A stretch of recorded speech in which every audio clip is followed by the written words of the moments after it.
The man who calls you my moon every night, who kisses you like the world ends when his lips leave yours, who swore forever under the full moon, looks you dead in the eye in front of everyone you know, and says 4 words that rip your soul in half. I reject you. The bond snaps. Your knees hit marble. The entire pack watches in silence while your heart bleeds out loud. And the worst part? You're already carrying his child, and he doesn't even know. He turns his back. The gates slam shut behind you. You walk into a freezing forest with nothing but the clothes on your back and a tiny heartbeat inside you that's now all you have left. What do you do? Chapter 1: Shattered Moonlight. The grand hall of Silvercrest Citadel carried the heavy scent of burning pine and the metallic tang of old blood. Torchlight flickered across ancient stone walls, throwing jagged shadows over the assembled pack. Elders stood with folded arms and narrowed eyes. Warriors shifted restlessly in their leathers, and the youngest clung to their mothers, sensing the storm about to break. Tonight the pack bore witness not to a union but to its brutal unmaking. She stood alone in the center of the wide marble circle, barefoot on the cold stone. Her white silk gown, the same one she had worn on their mating night, now felt like a shroud. The fabric clung to her sweat-damp skin, outlining every curve the Alpha King had once worshipped with hands and mouth. Her heart slammed against her ribs so violently, she was sure the entire hall could hear it. The mate bond pulsed between them, wild, desperate, alive. She reached for it the way a drowning woman reaches for air, silently begging, "Whatever nightmare this is, let us wake from it together." Then he stepped forward. King Alaric Voss, towering, broad-shouldered, dark hair falling across a face carved from granite and moonlight. The same man who had once lifted her against oak trees under starlight, who had growled her name like a prayer while buried deep inside her, who had sworn she was his forever. Tonight his storm-gray eyes held no warmth, only distance. The bond thrummed harder, frantic. His voice sliced the silence. "I, Alaric Voss, Alpha King of the Shadow Ridge Dominion, reject you as my mate and Luna." The word struck like an axe through bone. The bond snapped, clean, vicious, searing. White-hot agony tore through her chest, down her spine, behind her eyes. She gasped, knees giving way. She crumpled to the marble, palms slapping stone, breath coming in broken, animal sobs she could not stifle. A ripple of shock moved through the pack. Several females whimpered. No one dared move. Alaric stood motionless above her, his jaw clenched so hard a muscle jumped beneath the skin. For one endless heartbeat, his gaze dropped to her crumpled form. Something flickered there. Pain, regret before it iced over again. "Escort her beyond the borders," he told his beta, voice stripped of all emotion. "She is banished." He turned on his heel. Long strides carried him away without a backward glance, as though severing his own soul had cost him nothing. Rough hands lifted her. She was half carried, half dragged through corridors she had once ruled. Rain began hammering the tall windows as they shoved her past the iron gates. They clanged shut. She stumbled into the black forest. Branches tore at her gown, rocks sliced her feet. Thunder cracked overhead. Lightning turned the trees into skeletal fingers. She walked until the first gray light of dawn bled through the canopy, then collapsed beside an icy stream. Curling protectively around the secret she had not yet shared, the tiny heartbeat growing inside her, she wept until her throat was raw and her tears ran dry.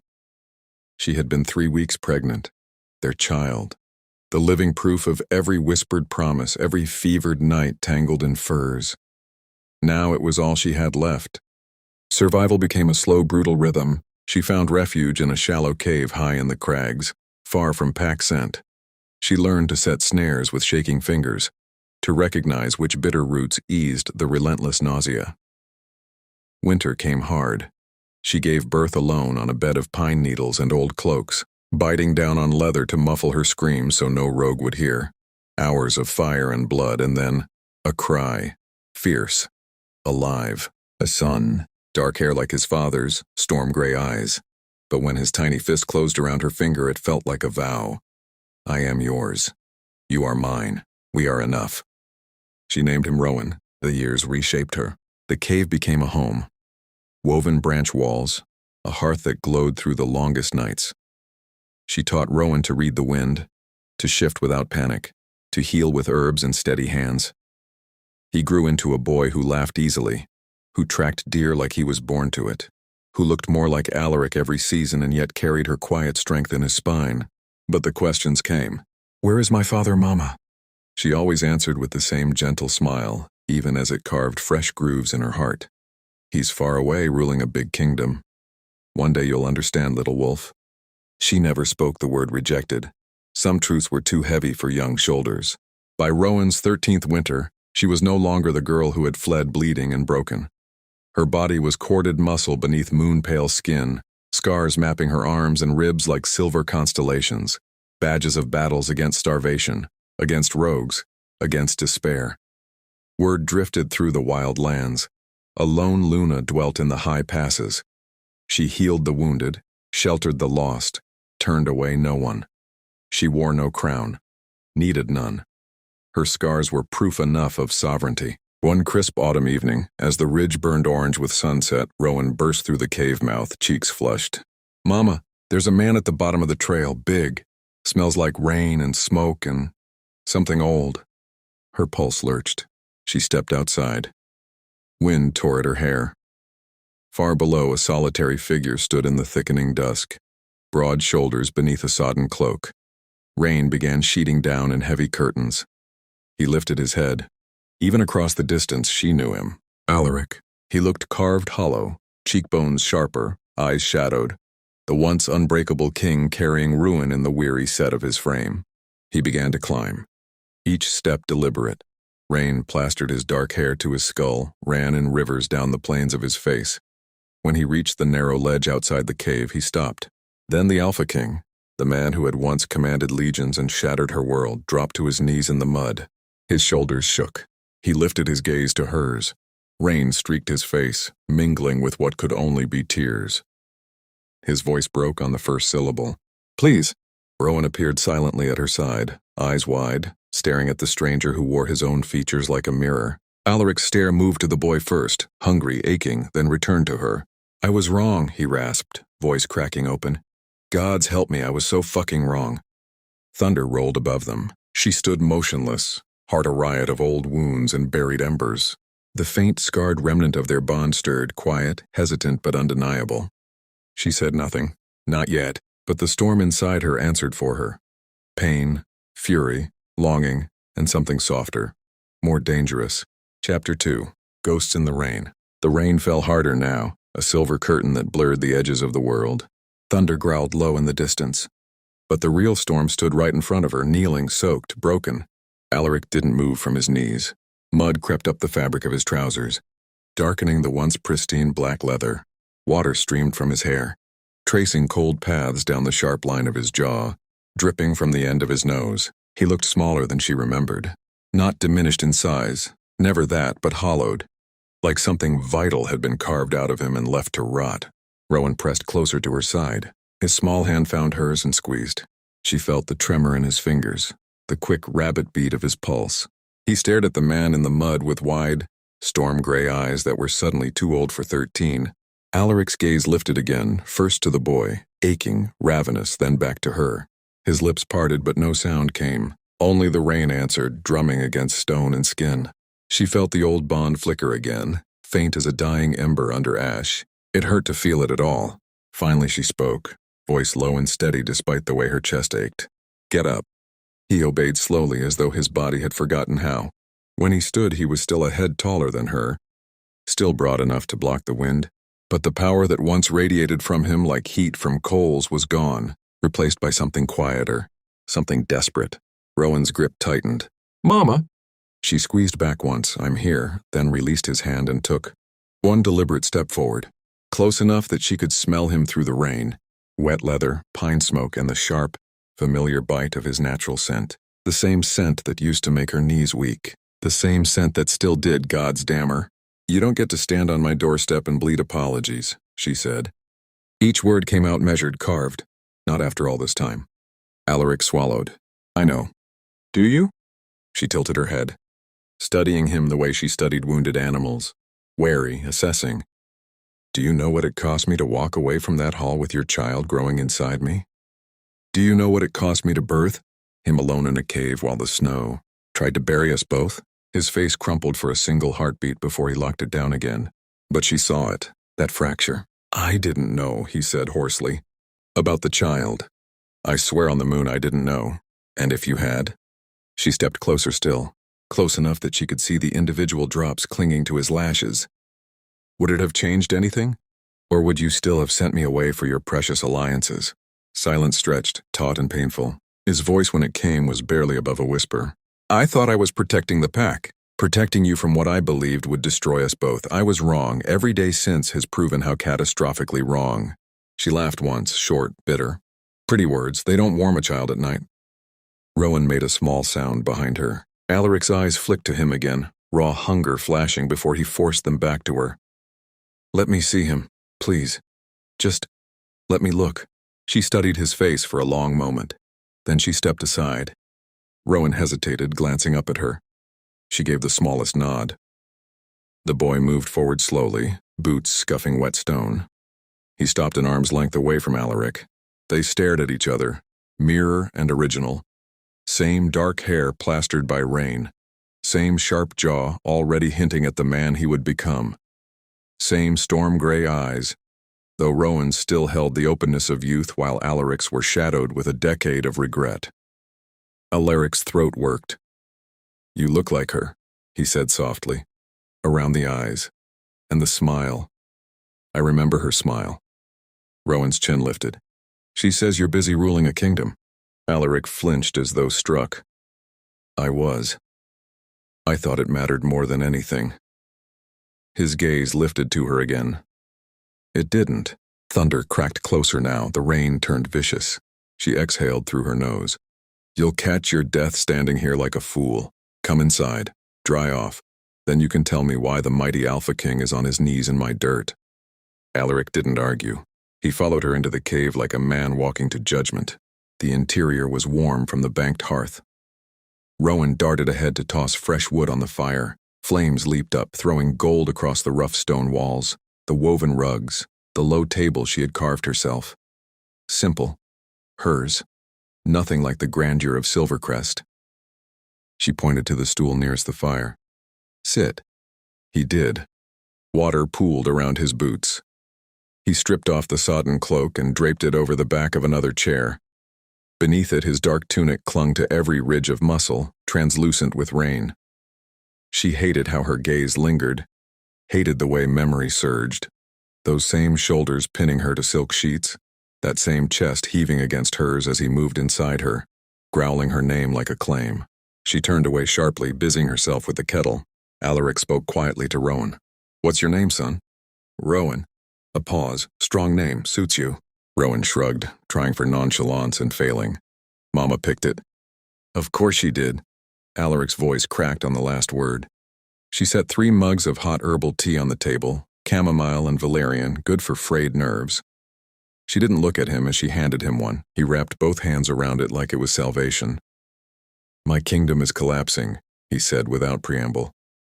My chosen queen, Leora, sold secrets to the eastern clans. They're massing at the borders. Half my council has turned. The moon goddess hasn't answered a single prayer since the night He swallowed. Since the night I rejected you. She met his eyes at last. Karma has excellent timing. He didn't flinch from the truth in her tone. It does. Rowan watched them both, head turning like he followed a tennis match made of heartbreak. She leaned against the rough wall, arms crossed. Why are you here, Alaric, truly? He set the mug down. His hands shook. Because I can't breathe without you. Because every victory since that day tasted like ash. Because I look at my empty throne room and see only the space where you should have stood beside me. His voice dropped to a ragged whisper. Because I have a son I never knew, and the thought of dying without ever earning the right to call him mine is worse than any battlefield. Silence fell, thick and heavy. Rowan's voice broke it, small, uncertain.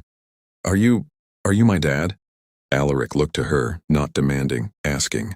Her heart twisted hard enough to bruise.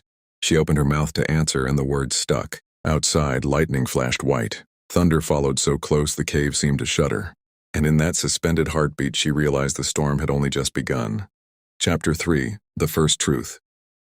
The thunderclap rattled the cave walls like a warning. Rowan's question hung in the warm, herb-scented air. Are you my dad? And everything else felt suddenly too small, too fragile to contain it. She felt the weight of both their gazes, Rowan's hopeful and terrified, Alaric's pleading and shattered. The fire snapped, sending sparks up the chimney like tiny screams. She opened her mouth again, closed it. The words she needed refused to form. Instead, she turned to Rowan, knelt so they were eye level, and cupped his face between her palms. His cheeks were cold from the draft at the entrance. "Sweetheart," she said softly, "go to the back chamber, light the lantern. Read one of the old stories until I come get you." Rowan's eyes searched hers, "But, please." She brushed a damp strand of hair from his forehead. "I need a moment with him. Just us." He glanced at Alaric, long, measuring, then nodded once. Small shoulders squared, he walked to the narrow passage at the rear of the cave, footsteps fading until only the crackle of the fire remained. Silence settled thick as smoke. She rose slowly, turned to face the man still standing by the hearth. Water still dripped from his clothes, pooling at his boots. He looked like he hadn't slept in years. "Sit," she said again, not an invitation, an order. He obeyed, lowering himself to the low wooden bench she had carved from fallen pine. The wood creaked under his weight. She remained standing, arms crossed, distance. "Why?" The single word came out quieter than she intended, almost a plea. Alaric stared into the flames. "I thought I was saving us." "From what?" "From me." He exhaled roughly. "The Eastern clans were closing in.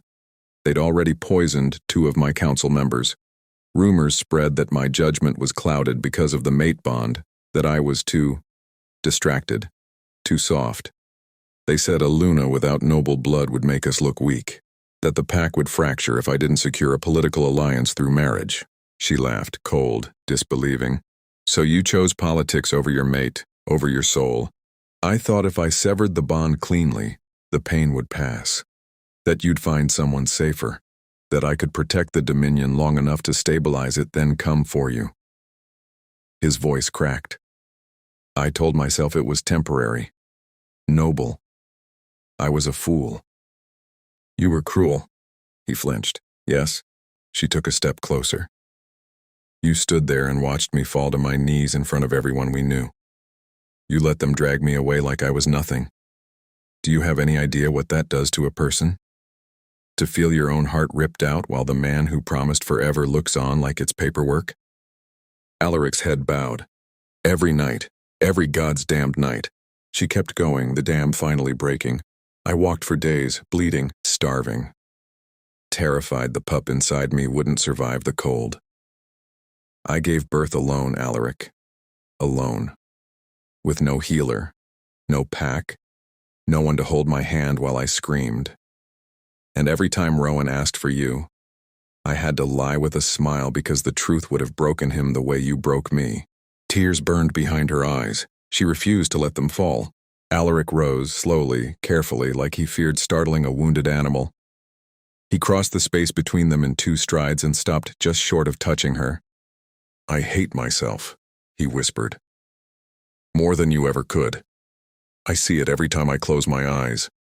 You on that marble floor, the way your face crumpled when the bond snapped. I felt it too. Felt it tear through me like fire. But I told myself it was necessary.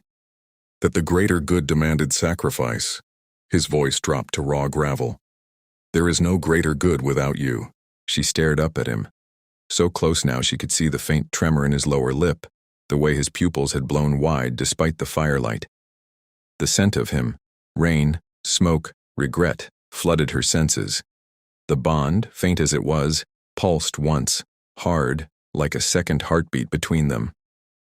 "You don't get to say that now," she said, but her voice wavered. "Not after 10 years. I know." He lifted a hand, hesitant, then let it fall again. "But I'm here, on my knees if you need me there again, begging, because I can't go back to breathing without you in the world." Her chest heaved. Anger and grief and something hotter, older, more dangerous swirled together until she couldn't tell where one ended and the next began. She shoved him, hard. Both palms slammed into his chest. He didn't budge, but the impact made him inhale sharply. She shoved again. "You don't get to come here and make this about your guilt." Another shove. He caught her wrists this time, gently but firm enough to stop her. "Let go," she hissed. He didn't. Instead, he stepped forward, backing her slowly until her spine met the rough cave wall. Stone chilled her through the thin tunic. His body caged hers without touching, heat radiating off him, close enough that every breath brushed her skin. "Look at me," he murmured. She did.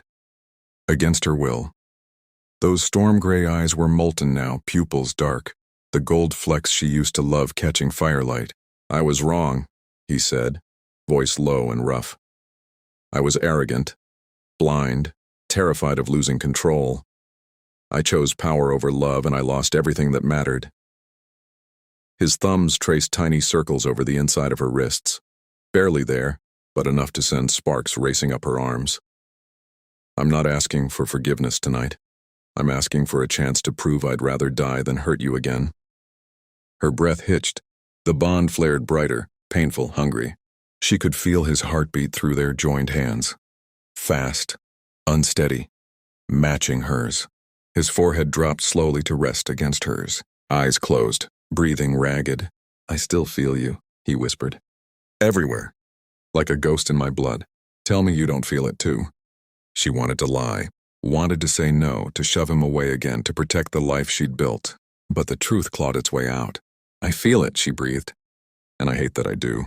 A low broken sound escaped him, relief, agony, both. For one suspended second neither moved. Then Rowan's voice echoed from the back chamber, small, uncertain. "Mama, is everything okay?" The spell shattered. She pulled free. Alaric let her go instantly, stepping back, hands raised. She smoothed her hair with shaking fingers. "Stay here," she told him. "Don't move." She walked to the passage, glanced back once.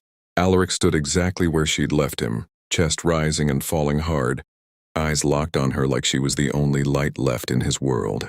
She disappeared into the shadows to comfort her son, but the cave suddenly felt too small for all the things left unsaid. And somewhere deep inside her chest, the old bond burned brighter than it had in years, refusing to be ignored. Chapter 4, Father's Shadow. She slipped into the narrow back chamber, the lantern's soft glow painting warm amber across the low ceiling. Rowan sat cross-legged on his pallet of furs and wool blankets, an old leather-bound book open on his lap. He hadn't turned a page in minutes. His eyes, those two familiar storm-gray eyes, lifted the moment she appeared. "Is he staying?" Rowan asked quietly. She sank down beside him, pulling him against her side. His head tucked naturally under her chin. "I don't know yet, little wolf." "He looks like me." A pause, "doesn't he?" "Yes." She pressed a kiss to the top of his dark hair. "Very much." Rowan was silent for a long beat. Then, small voice, "Why did he leave us?" The question landed like a stone in still water. Ripples of old pain spread through her chest. "Because he was afraid," she said honestly. "Afraid of losing power. Afraid the world would see him as weak if he loved someone the moon chose instead of someone the elders approved. He thought sending me away would make everything safer, stronger." Rowan's fingers traced the worn edge of the book cover. Was he right? No. She tightened her arm around him. He was wrong, and he knows it now. Another silence, then Rowan whispered, "I don't know if I want him to stay." Her heart squeezed. "You don't have to decide tonight, or tomorrow, or ever if you don't want to. This is your home, your rules. I'll protect you from anything, even him." Rowan nodded against her shoulder. After a while his breathing evened out, the tension easing from his small frame. She stayed until he drifted into sleep, then eased him down onto the furs and pulled the blanket higher. When she returned to the main chamber, Alaric hadn't moved. He stood exactly where she'd left him, back to the wall now, arms crossed tight across his chest like he was holding himself together. The fire had burned lower, shadows carved deeper hollows under his eyes. He looked up as she approached. "Is he asleep?" She stopped a few paces away. "He's confused, hurt. He doesn't know what to feel about you yet." Alaric nodded once, slow. "I don't expect him to." "Good." She studied him, the way his shoulders hunched slightly, the faint tremor in the hands he tried to hide. "Because if you push him, if you demand anything from him before he's ready, I will rip your throat out myself. Do you understand?" His gaze met hers, steady. "Yes." She exhaled. "The storm's getting worse. You can stay the night.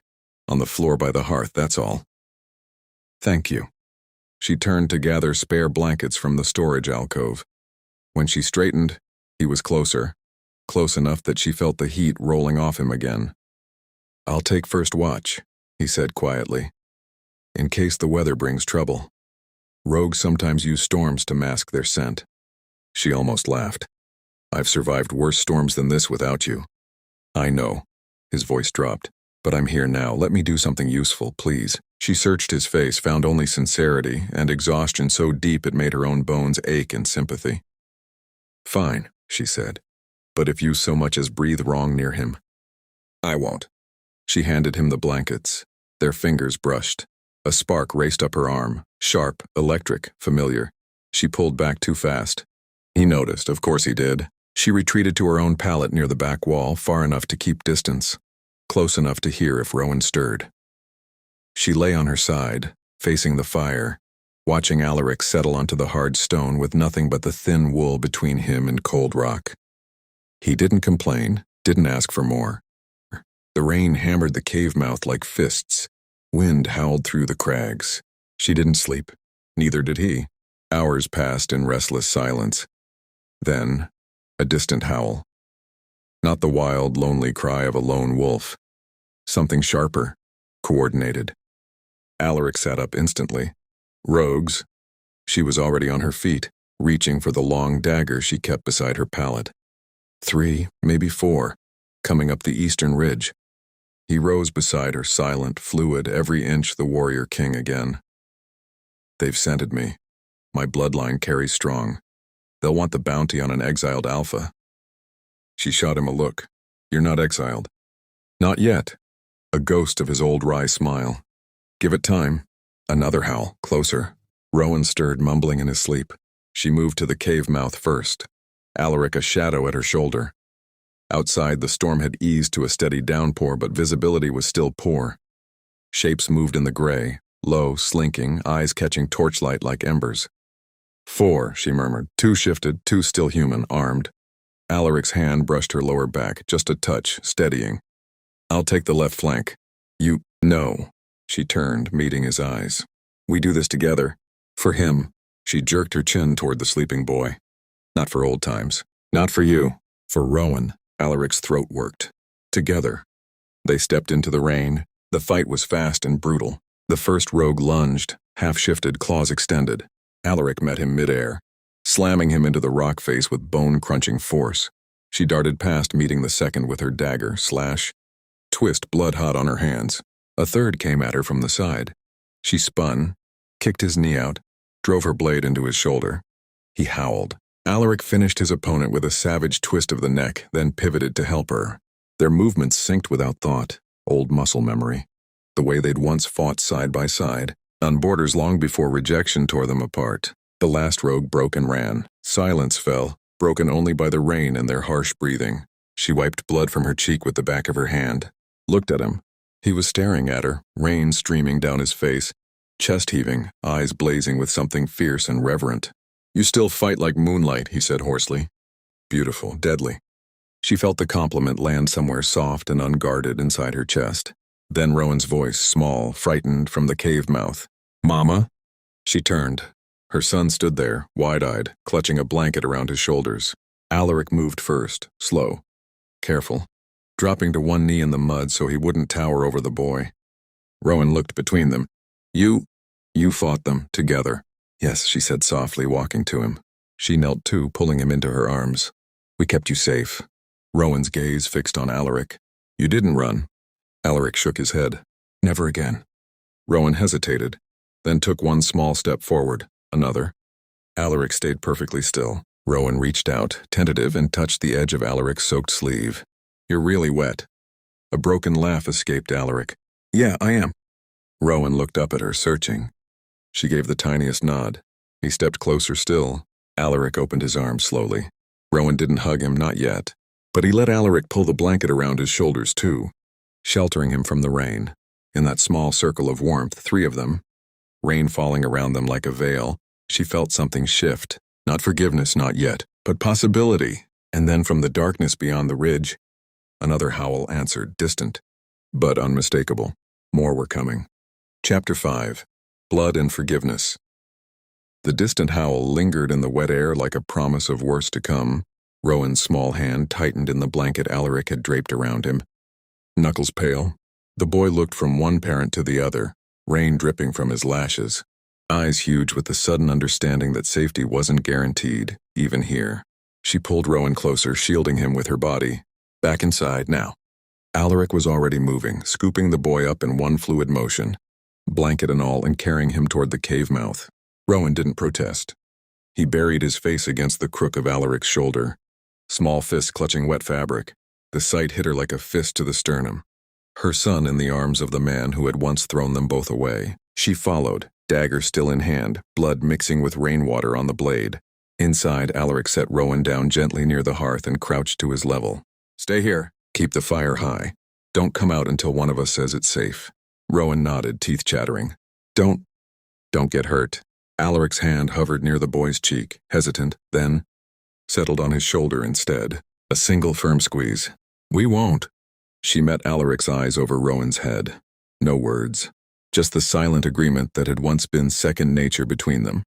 We protect what's ours together. They stepped back into the storm. The howls multiplied. 5, 6 now, closing fast from the northern ridge. The scent hit her first. Rogue pack, unwashed fur, old blood, and the sharp metallic tang of greed. They'd caught wind of an Alpha King's presence and the bounty that came with his head. Alaric shifted first, bones cracking. Black fur rippling across broad shoulders, massive paws hitting the stone. His wolf was even larger than she remembered. Midnight coat gleaming wet, golden eyes burning through the downpour. She followed, letting the change take her. Pain flared bright and brief, then smoothed into power. Silver-gray fur, leaner than his but no less lethal. She shook Rain from her coat and took position at his left flank, the same side. She'd always guarded in the old days. They didn't wait for the attack. The first wave came crashing over the ridge. 6 rogues, half in wolf form, half still human with crude blades and makeshift spears. They moved with desperate hunger, no formation, just raw need. Alaric met the lead wolf head-on. Jaws clashed, snarls tore the night. He threw the attacker aside with a brutal twist, blood spraying dark across wet rock. She darted low, weaving between 2 humans who thought steel would save them. Her teeth found a thigh. The man screamed and went down. She spun, claws raking another's arm, forcing him to drop his spear. Chaos swallowed them. A rogue broke through, smaller, faster, aiming straight for the cave mouth for Rowan. She pivoted, lungs burning, and launched herself. She hit him mid-leap, rolling them both across slick stone.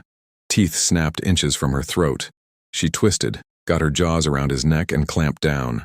Hot blood flooded her mouth. The rogue went limp. She released him, staggering back, chest heaving. Alaric was surrounded now, 3 wolves on him, tearing at flanks and shoulders. Blood matted his fur blacker. He roared, shaking one off, but another latched onto his hind leg. She didn't think. She charged. She slammed into the wolf on his leg, ripping it free. Alaric spun, snapping the throat of another. Together they drove the last one back, her low and fast, him towering and brutal, until it broke and fled yelping into the dark. Silence crashed down again, only rain and ragged breathing. Alaric staggered. His left hind leg buckled, blood poured steadily from a deep gash across his ribs. He shifted back, human again, dropping to one knee in the mud, hand pressed to the wound. She shifted too, naked and shivering in the cold. She crossed to him in 3 strides, dropped beside him, hands already probing the injury. Hold still, she snapped, voice shaking more than she wanted. He winced but obeyed. It's not as bad as it looks. Liar! Her fingers came away red. The cut was long, jagged, claws, not teeth, deep enough to need stitching. You're bleeding like a stuck pig. He caught her wrist gently, stopping her frantic inspection. You saved me. She glared at him through wet lashes. I saved Rowan. You just happened to be in the way. A faint, pained smile touched his mouth. Still, thank you. She yanked her hand free and pressed her palm hard against the wound to slow the bleeding. He hissed through his teeth but didn't pull away. For a long moment they stayed like that, her kneeling in the mud, him bleeding under her hands, rain washing blood in thin rivers down his chest. His breathing slowed, steadied. His free hand rose slowly, hesitated, then settled lightly on the side of her face. thumb brushing a streak of mud from her cheekbone. The touch was careful, reverent, nothing demanding. She didn't flinch. She didn't lean in either. But she didn't pull away. "You're shaking," he murmured. "So are you." "Cold," he said, "and something else." She swallowed. The bond, scarred, faint for so long, thrummed low and steady between them now. Like a heartbeat they shared again. Not fire, not yet, just warmth, quiet, aching. She pressed harder on the wound. "We need to get you inside before you bleed out on my doorstep." He nodded. "Help me up?" She slid an arm under his shoulders. He leaned into her, far more than necessary, his forehead, briefly resting against her temple as they rose together. His weight was heavy, solid, familiar. She hated how right it felt to bear it. They staggered back to the cave mouth. Rowan was waiting just inside, eyes wide, blanket clutched like a shield. "Mama, Dad?" The word slipped out small and accidental. Alaric froze for half a heartbeat. She felt him tremble once, deep, bone level, before he forced a steady voice. "We're okay, Rowan, promise." Rowan rushed forward anyway, throwing skinny arms around both their waists in a fierce, clumsy hug. Mud and blood smeared across all three of them. No one cared. She wrapped one arm around her son, the other still supporting Alaric.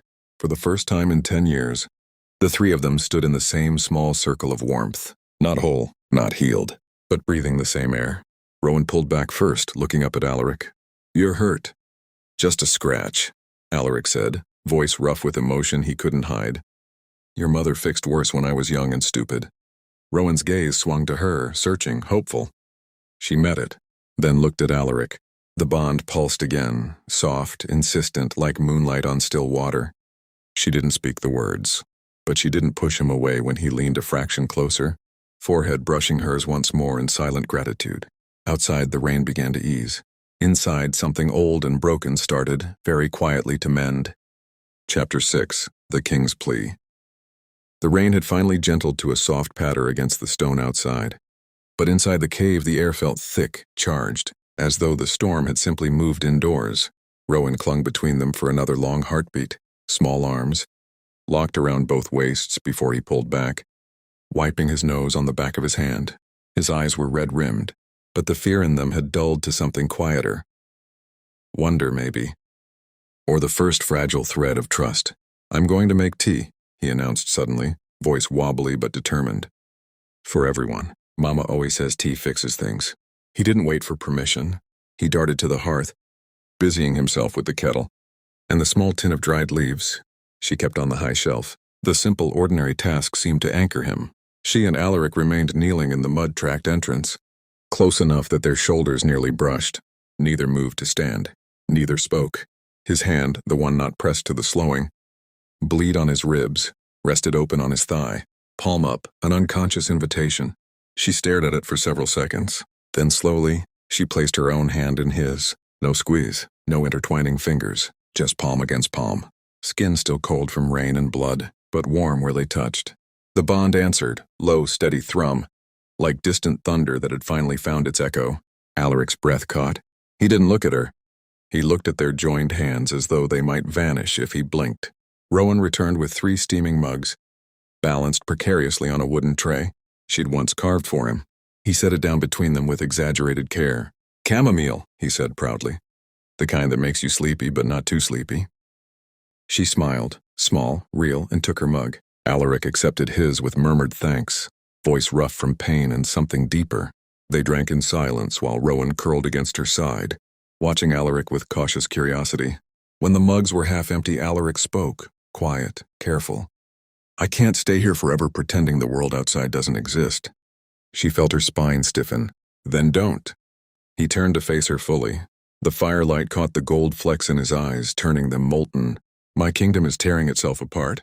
The eastern clans are already crossing the old border markers. My council is fractured. Half want to negotiate surrender, the other half want war. Leora's betrayal left us blind. We have no eyes in their camps anymore." He paused, throat working. "If I don't return soon, there won't be anything left to return to." Rowan's head lifted. "You're leaving?" Alaric looked at the boy, really looked. "I have to, but I don't want to go alone." The words landed soft, but they struck hard. She set her mug down. "You think I'll just pack up the life I built and follow you back to the place that threw me out?" "No," he shook his head once. "I think you'll consider coming for him." He nodded toward Rowan. For the future he deserves. A pack, a name. A legacy that isn't built on running and hiding. Rowan's eyes widened. He looked up at her, searching. She felt the question in his gaze like a physical weight.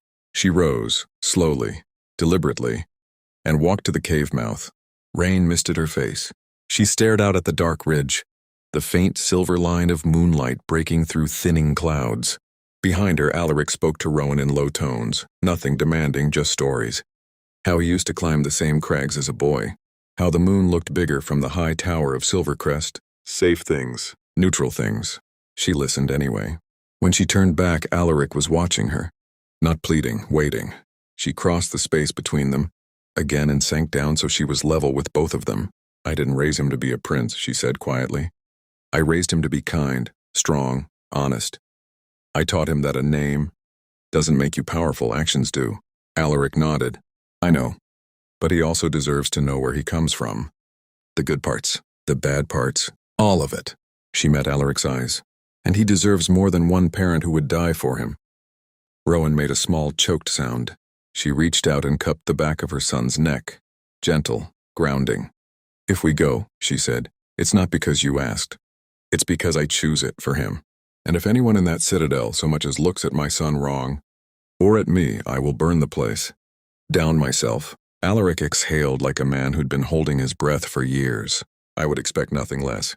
She studied him, the lines of exhaustion etched deeper now, the stubborn set of his jaw, the way his gaze never wavered from hers, even though pain still radiated from his wound. The bond between them pulsed again, warmer this time. Not wildfire, not yet, but steady, persistent, like a heartbeat that refused to be silenced. She leaned forward just a fraction and rested her forehead against his. Not a kiss, not surrender. A meeting, forehead to forehead, breath mingling, eyes closed. She felt him tremble once, deep bone-level relief. Thank you, he whispered. Don't thank me yet, she murmured back. You still have a lot to prove. When she pulled away, Rowan was watching them with wide, shining eyes. Are we going home? He asked softly. She brushed a lock of hair from his forehead. We're going to see what home could be, together. Alaric reached out, slow, careful, and rested his hand on Rowan's shoulder. The boy didn't flinch. He leaned into it, just a little. Outside, the last of the rain faded. Moonlight spilled silver across the wet stone, bright enough to read by. Inside, 3 hearts beat in the same small space, wounded, wary, but aligned for the first time in a decade. And somewhere far below, in the shadowed valleys, the howls of distant scouts went silent, as though even the wild knew something irrevocable had shifted. Chapter 7, Shadows of the Past. Moonlight pooled silver on the cave floor, turning every rough edge soft and every shadow deep. Rowan had finally fallen asleep again, curled on his pallet, with one small hand still clutching the edge of the blanket. Alaric had wrapped around him earlier. His breathing was slow even. The kind of sleep that only comes after too much feeling in too short a time. She sat cross-legged near the dying fire, feeding it small sticks one at a time so the flames wouldn't leap too high and wake him. Alaric sat opposite her, close enough that their knees almost touched. Far enough that the space between them felt deliberate. His wound had been cleaned and bound with strips of clean linen. Fresh blood no longer seeped through, but pain still etched faint lines around his mouth. Neither spoke for a long while. The silence wasn't empty. It carried 10 years of unsaid words, of nights spent staring at different skies, of regrets that had hardened into habits. Yet tonight the silence felt different, thinner, like old parchment stretched tight and ready to tear. She broke it first. We leave at first light, she said quietly. Before the trails get muddy again. Before more scouts come looking for you. Alaric nodded once. I have horses waiting at the base of the southern pass. 2 strong enough for the journey, and a 3rd for Rowan if he tires. She glanced at her sleeping son. He's never ridden anything bigger than the old mule we traded for last spring. I'll ride with him, Alaric said immediately. He can sit in front. I'll keep him steady. She studied Alaric's face in the firelight. The way his jaw tightened at the thought of holding their son close for the first time. The way his eyes softened when they drifted to Rowan's sleeping form. Something sharp and sweet twisted behind her ribs. You think it'll be that easy? She asked. One ride and he forgets the years you weren't there? No. Alaric's voice was low, rough. I think it'll be hard, every day. Every look he gives me that still carries questions. But I'd rather earn every inch of His trust the slow way, then lose the chance to try. She looked down at her hands, calloused, scarred, strong from years of holding everything together alone. And what about the pack? The council? The wolves who watched you reject me and said nothing. They'll bow or they'll bleed, he said simply. I'm done pretending alliances matter more than loyalty. The moment we step through those gates, everyone will know exactly who you are, who Rowan is, and what happens to anyone who forgets. The promise in his tone sent a shiver through her. Not fear, but something hotter, fiercer, a reminder of the king he had once been, the one who had made entire clans kneel with a single look. She had loved that power once, hated it when it turned against her. Now it was being offered again, not as a weapon against her, but as a shield around her son. She met his gaze. I'm not coming back as your Luna. Alaric stilled. I'm coming as Rowan's mother, she continued. As the woman who survived what you did to me. If I stand beside your throne again, it will be because I choose it, every morning, every night. Not because the moon or the council or you decided it for me. He exhaled slowly like a man releasing a breath he'd held for a decade. Then stand beside me as my equal, he said. Not beneath me. Never again beneath me. The words landed heavy, sweet, dangerous. She felt the old bond flare, bright, insistent, wrapping around her heart like warm vines. Not wildfire, not possession, just truth steady and unyielding. She leaned forward until their faces were close enough that she could see the faint tremor in his lashes. If you ever forget that promise, she whispered, I will remind you, with teeth if I have to. A ghost of a smile touched his mouth, small, pained, reverent. I'm counting on it. For a moment they stayed like that, foreheads nearly touching, breaths mingling, the fire painting gold across both their faces. The air between them crackled with everything they weren't saying. Longing forgiveness still half-formed, the terrifying hope that maybe broken things could mend without losing their sharp edges. She pulled back first. Sleep, she said. You'll need strength for tomorrow. He nodded but didn't move to lie down. Instead, he reached into the inner pocket of his torn cloak and withdrew a small, worn leather pouch. He opened it carefully. Inside lay a single object, a thin silver chain, from which hung a crescent moon pendant no bigger than her thumbnail. The same pendant he had placed around her neck the night they mated, the night he had sworn forever. She stared at it, her throat closed. I carried it every day after you left, he said quietly, even after I told myself I didn't deserve to. It was the only piece of you I had left. He held it out to her, palm open, no demand in the gesture. She didn't take it immediately.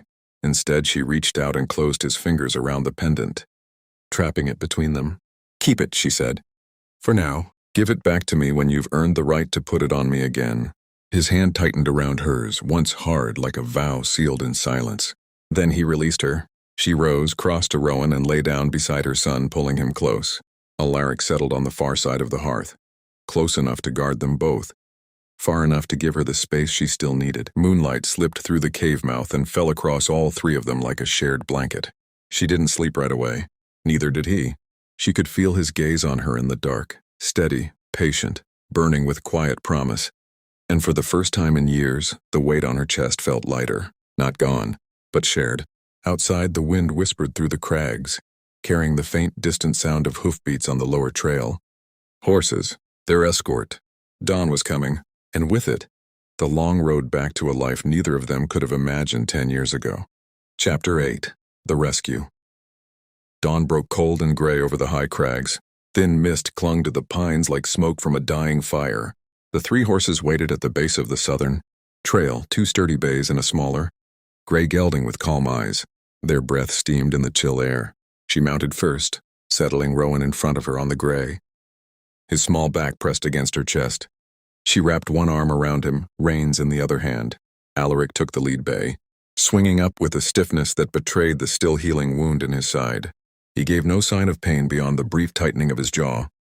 They rode in silence down the narrow path, single file, hooves muffled on damp earth.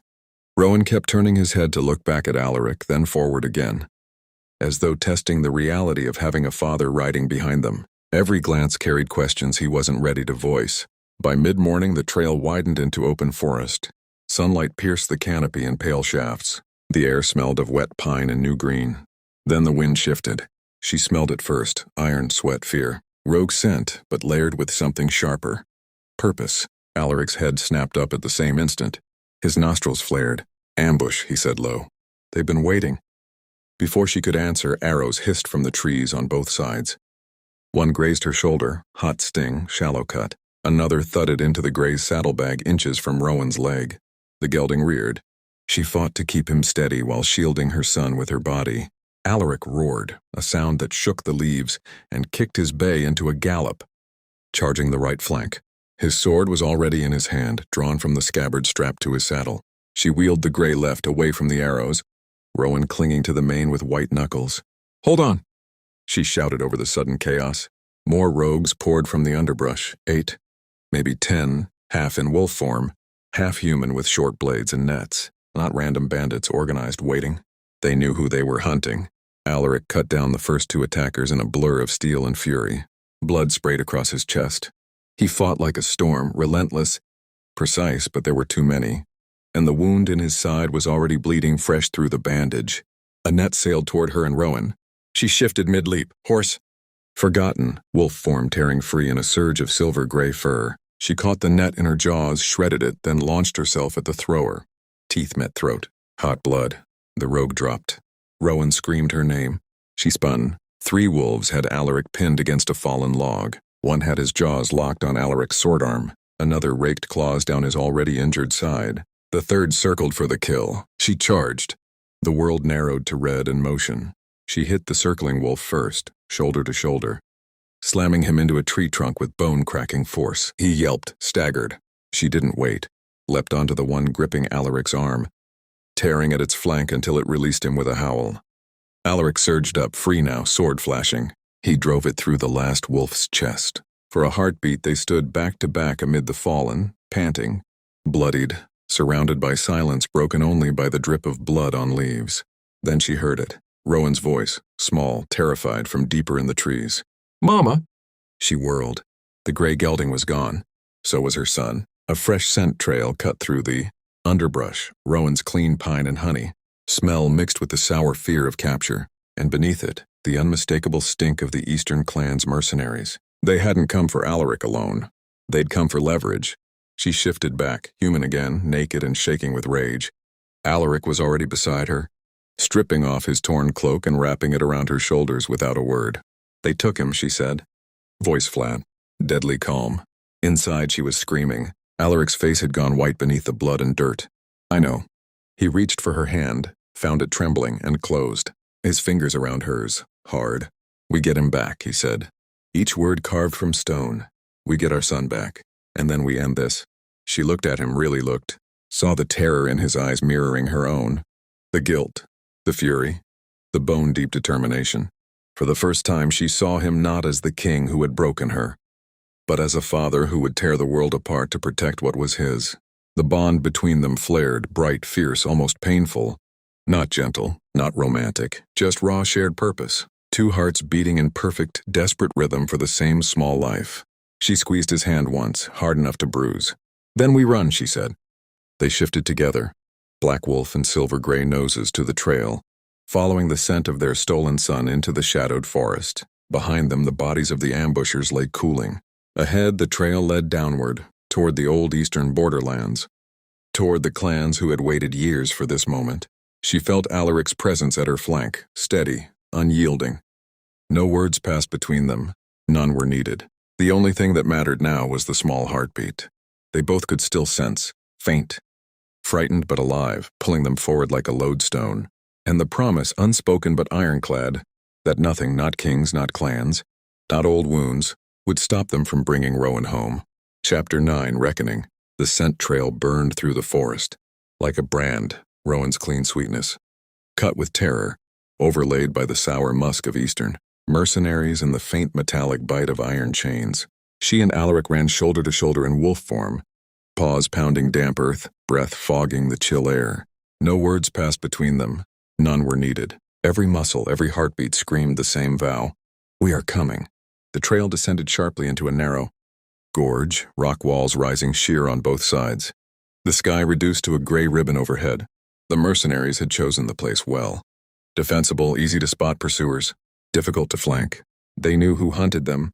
She slowed first, ears pricked. Alaric matched her pace instantly. Ahead, through a screen of dripping ferns, torchlight flickered. Voices carried, low, guttural, speaking the clipped Eastern dialect. Laughter, the clink of metal. Then Rowan's voice, small, defiant, trembling just enough to slice her heart open. "I'm not afraid of you." A rough chuckle answered. "Brave words, little prince. Your father will pay dearly for them." She felt Alaric's body coil beside her, low growl building in his throat. Barely contained, they shifted back together, human skin prickling in the cold. Naked except for the tattered cloak Alaric still wore, he tore it in half without hesitation, draping one piece around her shoulders. Their eyes met in the dim light. No fear there, only fire. Shared searing purpose. "Front or back?" he asked, voice barely a breath. "Front," she said. "Draw them. I'll come through the rocks above." He nodded once. Then, before she could turn, he caught her face between his hands. Not gentle, not tender, desperate. Forehead pressed hard to hers for one fierce second. "Stay alive," he rasped. "Both of you. I can't lose either of you again." She gripped his wrists, hard enough to leave marks. "Then don't die stupid."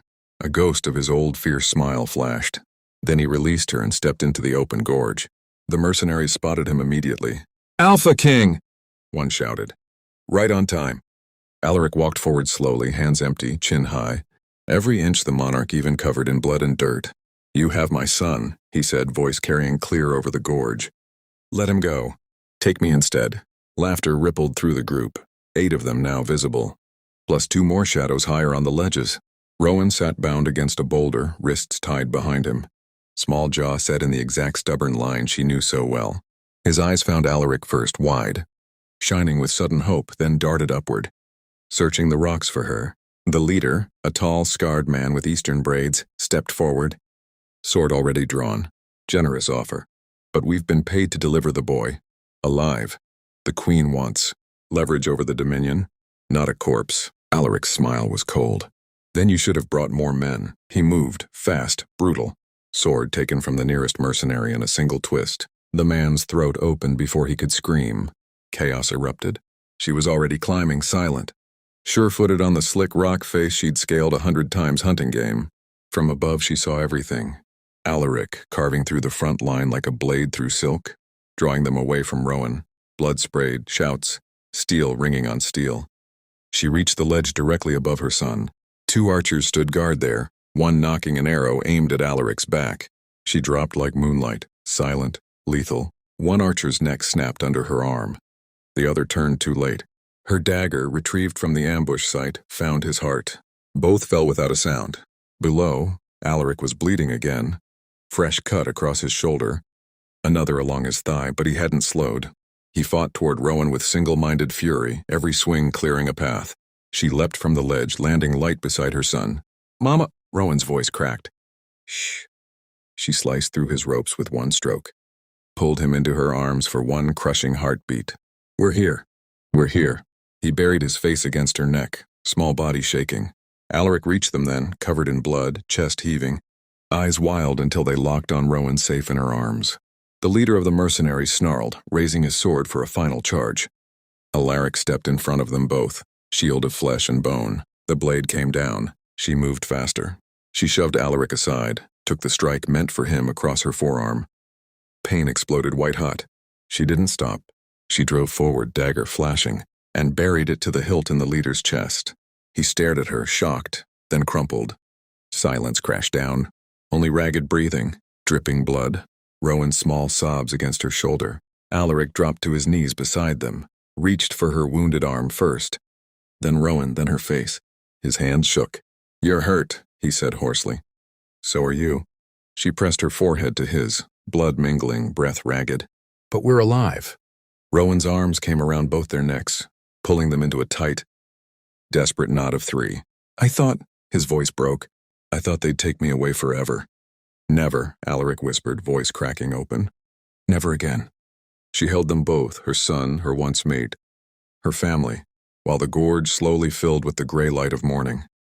The eastern threat wasn't ended. The kingdom still bled. But here, in this moment, the 3 of them stood unbroken. Alaric lifted his head, eyes meeting hers over Rowan's dark hair. "We finish this," he said quietly. "Together, all the way to the throne room, and then we build something new." She nodded once, slow, certain. Rowan sniffled, wiped his eyes. "Can we go home now?" She smiled, small, tired, real. Yes, little wolf. Let's go home. They rose together, wounded, weary but unbowed. Behind them the gorge lay silent, littered with the bodies of men who had underestimated what a rejected, Luna and a broken king would do for their son. Ahead lay Silvercrest, and whatever reckoning waited there. Chapter 10, Moon Reclaimed. The road to Silvercrest stretched long and quiet beneath a sky slowly clearing to dusk. They rode the last miles in a tight knot, Rowan between them on the gray gelding, small hands gripping the mane while Alaric held the reins from behind and she rode close on the bay, one hand occasionally brushing her son's back as though to remind herself he was real, safe, here. No one spoke of the gorge. No one needed to. The blood had dried on their clothes. The bruises had begun to bloom dark under skin, but the weight of what they had reclaimed pressed heavier than any wound. As the sun dipped below the western ridge, the first towers of the citadel came into view, tall, familiar, moon-silvered stone that once felt like home and later like a prison. Tonight it looked different, smaller, less invincible. Guards at the outer gate spotted them first. Horns sounded, sharp, urgent. Torchlight flared along the battlements. By the time they reached the main archway, the great iron gates were already grinding open. A crowd had gathered in the courtyard. Elders, warriors, servants, young ones perched on shoulders. Whispers rippled outward like wind through dry grass. Alaric dismounted first. He reached up for Rowan, lifting the boy down with careful hands. Rowan hesitated only a second before letting himself be set on the ground. Then Alaric turned to her. She slid from the saddle without help. Stood tall, blood-streaked, mud-streaked, chin high. The cloak he had torn for her hung in ragged strips over her shoulders. The pack stared. Some faces she recognized. Old friends who had looked away the night of the rejection. Some were new, younger, uncertain. A few elders stepped forward, mouths opening to speak protocol, tradition, hierarchy. Alaric raised one hand. Silence fell like snow. "This is Rowan," he said, voice carrying clear across the courtyard. "My son, heir to the Shadowridge Dominion." Murmurs rose, shock, curiosity, a few sharp intakes of breath. "And this," Alaric turned to her, eyes never leaving hers, "is his mother, the woman I rejected, the woman who raised him alone, the woman who saved my life, saved his life, and saved this kingdom from my own arrogance." He stepped aside, deliberately giving her the center. She felt every eye on her. Felt the old scars on her soul prickle under the scrutiny. Felt Rowan's small hand slip into hers, squeezing once. She looked at the gathered pack, really looked. "I did not come back to claim a throne," she said. Her voice was steady, low, carrying farther than it should have. "I came back because my son deserves to know his people.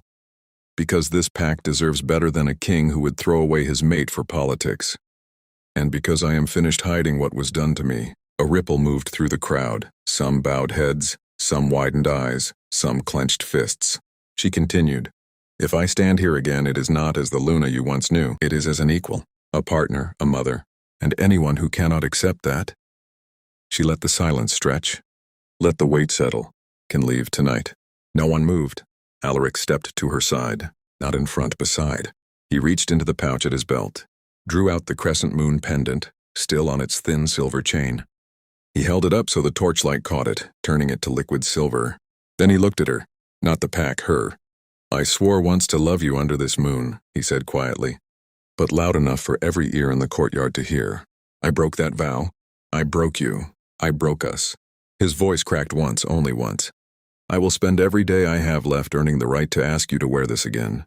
Not as a claim, as a promise, equal forever, if you'll have me." Rowan looked up at her, eyes shining, hopeful, a little afraid. She felt the bond between them, scarred, fierce, alive, pulse bright and steady, not wildfire, not possession, just truth, deep, unshakable truth. She reached out, closed her fingers around the pendant, let the chain pool in her palm, then she lifted it herself, slipped it over her head. The cool metal settled against her skin, right where it had always belonged. The pack exhaled as one. Alaric's shoulders dropped, relief so profound it looked like pain leaving his body. Rowan let out a small, broken laugh, joy, and relief tangled together, and threw his arms around both their waists. She wrapped one arm around her son, the other around Alaric. Foreheads met, three of them close, breathing the same air. The moon rose full above the citadel, bathing them in silver light. Somewhere in the crowd, an elder began the old chant, the one sung at matings, at births, at homecomings. Others joined. The sound rose, low at first, then stronger, filling the courtyard, climbing the towers, spilling out into the night. She looked at Alaric over Rowan's head. He looked back, eyes wet, fierce, finally at peace. "Welcome home," he whispered.